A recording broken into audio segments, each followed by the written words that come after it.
The artist behind the Obama Hope poster draws a crowd as he shares his latest piece with the public, the Jersey City Wave. The nearly 100-foot by 50-foot mural stretches over Grove Street Path Station as a tribute to what Shepard Fairey calls the city's creative resurgence. Really, this was meant to be a celebration of where Jersey City is now, while still recognizing that you're facing the back of the Statue of Liberty.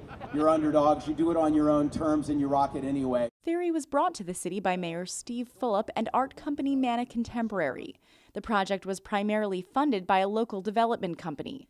That kind of support is still somewhat of a change for the artist who came up through the skateboard and street art scenes. I have spent so many years worrying about getting in trouble for doing my art in public spaces that it's so nice to have the support of people who believe that art enriches public spaces. He and his team spent 5 days working on the mural and finished just an hour and a half before the press conference. Fairey prints out the entire mural on pieces of paper and spray glues them to the wall.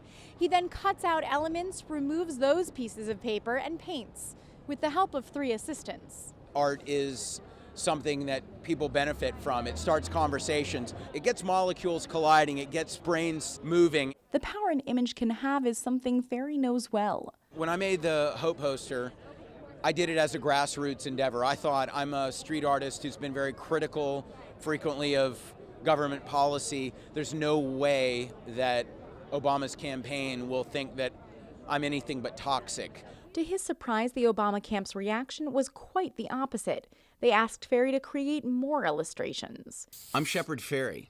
Fairey's work has become iconic, so much so that there are multiple apps and websites for fans to create their own posters in the same style. I'm really happy that the Hope poster has become a reference point, and I have very complex feelings about Obama as president, about how my art is sometimes reinterpreted. He says the image is sometimes reimagined in ways that are critical of the president and of Fairey himself. But it's a net positive because I think that what I did, coming from very few resources and from an outsider perspective, demonstrates that grassroots art can make a difference. As the event comes to a close, Fairey is crowded by autograph seekers and artists.